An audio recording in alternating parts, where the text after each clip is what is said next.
What's up, guys? I'm Joe. Today I'm talking about the new Gorillaz album, The Now Now.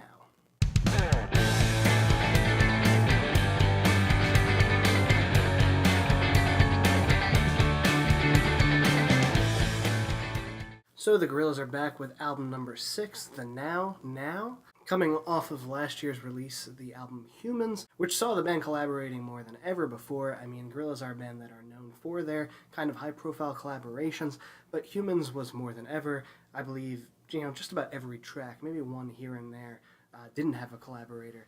But, mostly a lot of guest features on that record. I was a little lukewarm about that album. I thought there were moments where if you're going to go in really deep on the collaboration, there were moments where it worked very well, and there were moments where it was just a little too much, and it didn't feel quite like a Gorillaz album to me. For example, one of the songs that did it the best for me was Let Me Out, which is probably my favorite song on that album. Definitely the one I've listened to the most since it came out. Featuring Mavis Staples and Pusha T, you get, a lot of the collaborators, but you get just as much Damon Albarn on there, who was at the helm of the fictional sort of group here. Saturn's Bars is another one where it worked really well. It was a nice solid mix. And I found myself on some of these other songs really missing his vocals. And the Now Now is pretty much a direct reaction, it seems, to fans wanting more of Albarn's sound on here, with almost no collaboration at all. I mean, you have Snoop Dogg on the song Hollywood, you have George Benson, who is a jazz great on Humility, which is actually one of my favorites on here.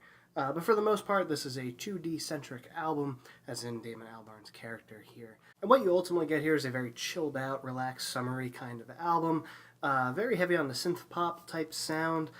Some really great synth lines in here, some memorable ones, others not so much. I feel like it's a sound that does get worn down a little bit. I'm feeling kind of so-so about the album, the way I did about Humans. I almost feel like, and I haven't done it yet, but I might try it, you could probably take the best songs from Humans and the best songs from the Now Now, and it would be a pretty solid release, or at least a good playlist. But I find myself really losing interest as this album goes on. I feel like it starts off pretty good. Humility is a good track. As I mentioned, George Benson on guitar. I love the guitar licks on this song. I think it works great with the synths, the guitar lines kind of dancing around them. The song has a great beat to it. I love Damon's vocal lines on here. Definitely a great start. And I like the song Tranz as well. I think, while it doesn't have that much energy to it, it kind of stays the course throughout.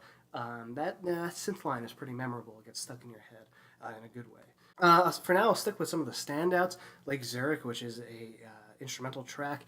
Very funky, nice funky bass line. Definitely has a 70s disco-y or even 80s kind of vibe to it.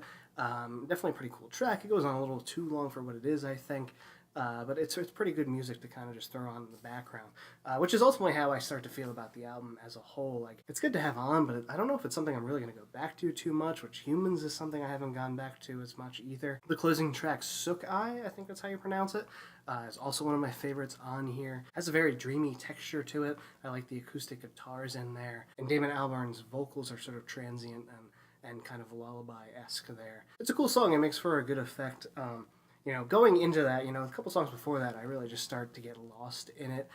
They don't really stand out to me, the couple preceding tracks between Lake Zurich and Souk. Again, everything kind of has just the very same laid-back sound to it. So while there are songs that I do like more than others, I don't think there's a big standout here. I mean, there's surely not a Feel Good Inc. or a Clint Eastwood, or even in that sense, a Let Me Out off of Humans. Granted, while Humans just came out, and this is a collection of songs that were written on the road, it seems like, from what I've read, it could have definitely benefited from a little bit of more variety on here. And like I said, it's missing those kind of big, hooky, standout songs. I thought maybe that would happen with Hollywood because it features Snoop Dogg on it. But you get this sort of spaced out psychedelic track, much like some of the others on here, that definitely overstays its welcome at almost 5 minutes in running time. A song I do actually like that, looking at some reviews and some comments, people don't seem to care for is Idaho. It's weird, it's kind of trippy. It has a sort of Pink Floyd-esque type of sound to it. The way the chorus really raises up but doesn't quite explode, it doesn't quite get there, is a pretty cool effect for me, and it makes for a pretty decent song. But overall, like I said, no real standouts and no real change in any of the sound on here. It feels like a very non-consequential release for the band.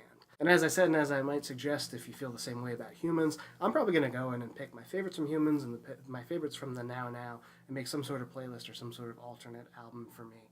And I think that would actually be pretty cool. So I'm going to play around with that a little bit. So I'm feeling a 3 out of 5 for this one. There are a couple tracks I do enjoy quite a bit.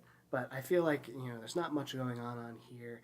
Like I said, it feels very non-consequential. It doesn't feel like there's much to it. So yeah, let me know what you think of the album in the comments, whether I'm right, whether I'm wrong. As always, thanks so much for watching. Don't forget to subscribe, and I'll see you all next time.